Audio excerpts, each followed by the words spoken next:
And I'll tell you that several experts in Nigeria have called for an outright review of the adoption of genetically modified organisms and their role in the food and agricultural sector, saying there is scientific evidence of its detrimental effects to the health of humans.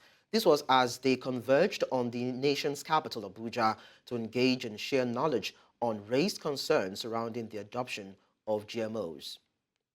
To discuss this and issues around the use of genetically modified organisms, we're joined by Oluwapelumi Oladapo, is the founder, Phanerosies Integrated Services. Thank you so much for joining us on the news, Oluwapelumi. Good evening. Thank you for having me around here. When we talk about Okay, GMO, is we're Oluwapelumi, talking about genetic. I would like to set the precedence for this conversation so that we have quality time talking about this. Now, the experts calling for a review mentioned in the report scientific evidence of GMOs as being detrimental in terms of how it affects humans. So I'd like you to provide details on the specific research they are actually referencing and how it applies to the context of Nigeria's agriculture. Well, the major thing they are referencing is talking about some challenges we have in GMOs food. So we're looking at the toxicity, the allergic reactions, whereby people have allergy, some people have allergy to food, so they react to these GMO foods. That's one. Then also some immune suppression. Some of them suppress the immunes of people. These are allegations. Some have been proven little way, let me put it that way. And also some, we could say some of these GMO food cause cancer and some could cause lots of nutrition. But however, looking at this in the context of the Nigerian nature, we will say that a lot of organizations like National Bio Safety Management Agency and also National Agricultural Seed Council are coming with a lot of regulations and looking into this. But I think some of them may not have been scientifically proven, whereby we have a lot of evidence towards these things. I think maybe some scientists should go to the lab and give us, proven results so that we can say these things in Nigeria, these are what has affected a lot of people, these are people that this has affected, or they should carry out a sample on animals as we usually do, maybe on pigs. And this will really help us to be able to say that these things are the challenges we have and this food should be banned. And don't forget also, it was also stated in Nigeria that any GMO food being sold in any supermarket, they should be labeled GMO food. So I think we have a lot to do to make this come to reality. So with what you have said now, looking away from health concerns, are there any economic or Okay. environmental factors or benefits specific to Nigeria that experts believe should be considered when evaluating the GMO adoption? Firstly, economically, it gives farmers double increase.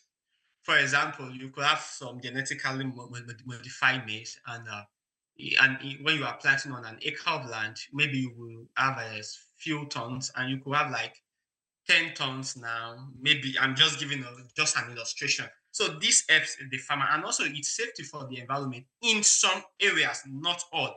I could remember there was a particular time I was doing some research in a particular country, in a neighboring country here. So during that time, and we carried out some research on some GMOs and non-GMOs. Uh, Based on my research at that time, I would still support non-GMO foods because it maintains its raw nutrients.